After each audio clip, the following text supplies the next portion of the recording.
Bakla, ang saya sa barangay kanina.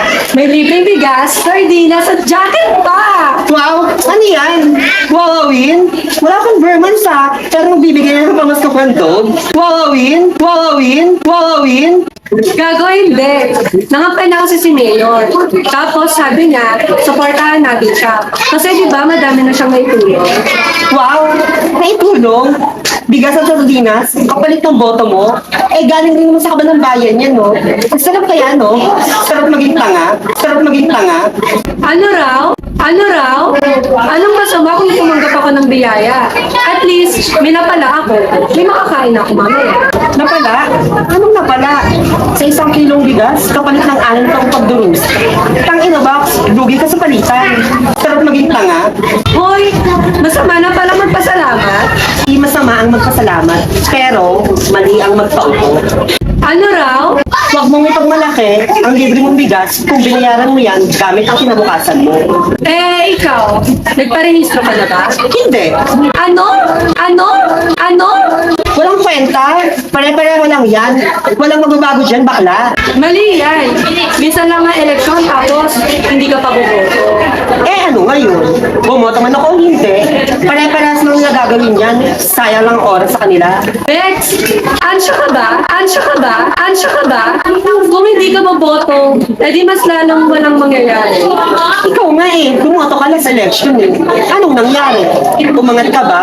Yumaman ka ba? O baka nandito ka pa rin sa kalendarya nag-aabang ng libreng bigas? At least sinubukan ko.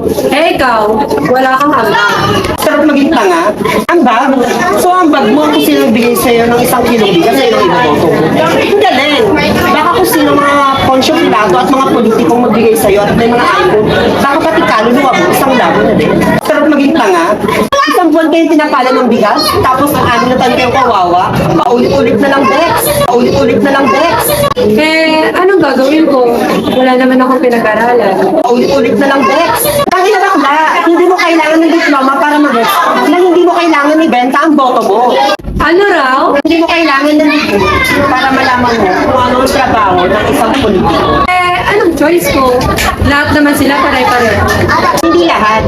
Pero ang problema, hindi mo sila kilala. Ang boto mo parang jowa. Kung pipiliin mo lang ang itsura, kasikatan, mas malaking chance mo masaktan. Eh di, turuan mo ako.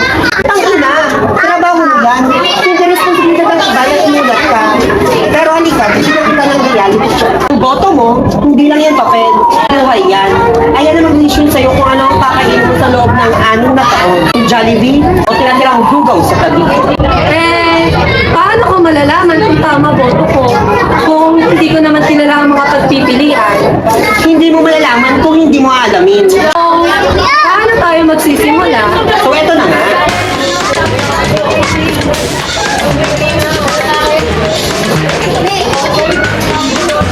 Sana ba ang pagbabagusan? Wala pa rin pala kami mga bulag sa katotohanan. Ngayon nagkakakita na kami na ito pumapapel. Pati ba naman ngayon ipaplastikan ba? Bahala na kayo sa buhay nyo. Basta huwag nyo kong gagawin tanga. Huwag nyo kong gagawin tanga. Huwag nyo kong gagawin tanga. Huwag nyo kong gagawin